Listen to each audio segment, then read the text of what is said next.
Steve Jobs once said, "Innovation distinguishes between a leader and a follower." So, what exactly does it take to be a good leader? Many think leaders get others to do all the work, or that leadership is a trait only certain individuals possess. But in reality, anyone can be a leader. What is leadership? The traits of a leader can be defined in many ways. The main characteristics are communication, sharing goals, and adaptable to changing circumstances within the group.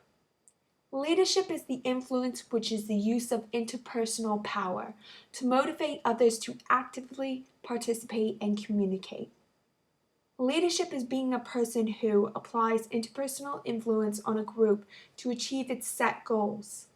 When Steve Jobs had his small team to design the original Macintosh, his command was to make it insanely great, he said. Don't worry about the price, specify the computer's abilities, and don't compromise. By driving his team not to compromise, he kept his eye on the original goal until he conquered it. There are 5 sources of interpersonal power according to Bertram Raven and John French: reward, referent, information, expertise, and ecological are the identified interpersonal powers. Group leaders usually have an influence beginning with more than one of these powers. Reward power is someone's ability to give others a wanted value, and the punishment side of it comes from the ability to also take it away. Praise and encouragement have a large influence of power. The intangible side would be frowning or ignoring someone. Coercion is a form of punishment involving threatening a group member in order to comply. Expertise is a power I think we're all familiar with. This is an individual with impeccable knowledge or skill that is valuable to the group. Although having this power does not always guarantee that a member will be the leader. Steve Jobs believes that deciding what not to do is just as important as deciding what to do. Having expertise will allow you to choose your resources wisely and carefully. A referent power is someone we admire or strive to be like. Sometimes we set a role model for ourselves and work towards being similar to that person. As social beings, we long for people to like us back. When we want to be like someone else, it gives them tremendous power over us. We will often do what that person is asking of us, even if we know it is wrong strictly to gain their liking. The information power involves the amount of control a leader has over certain information. This can consist of the amount of access other group members have to information, giving the leader what the most access to information, the appearance of expertise. By allowing group members controlled information, they build a dependence on the leader for his or her information.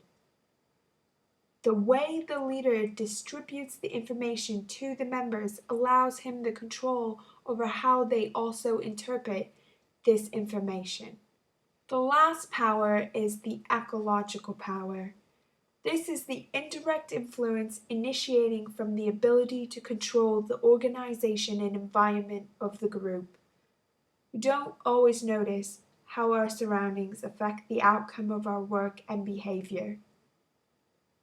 The first thing a good leader does is it establishes goals and makes sure the group starts in the right direction.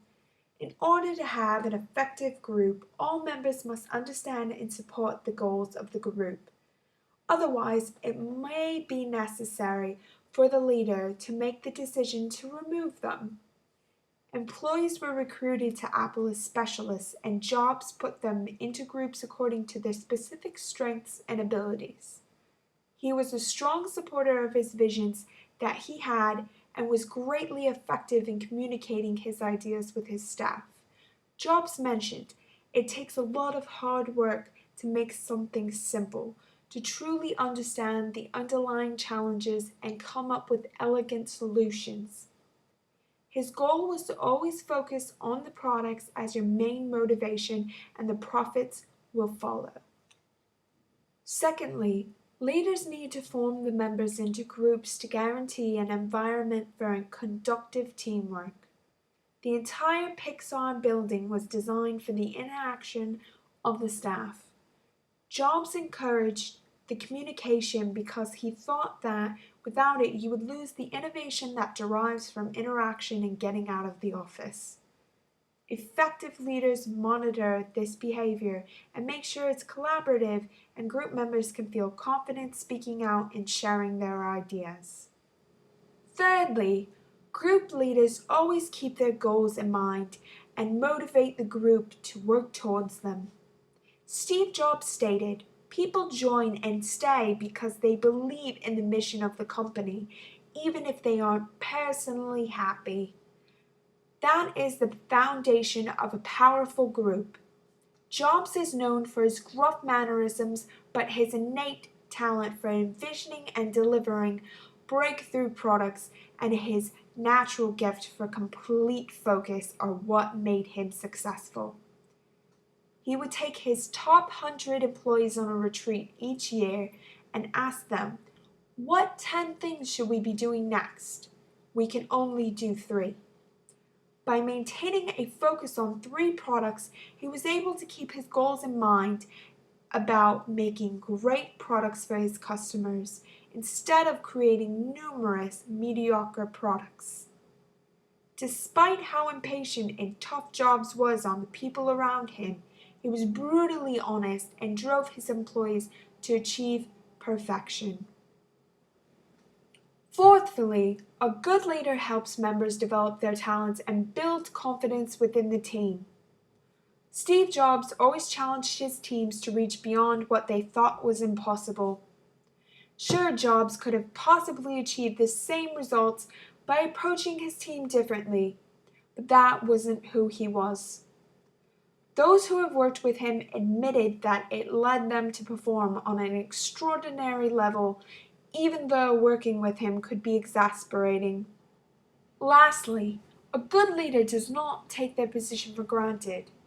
They consistently work at becoming a better leader.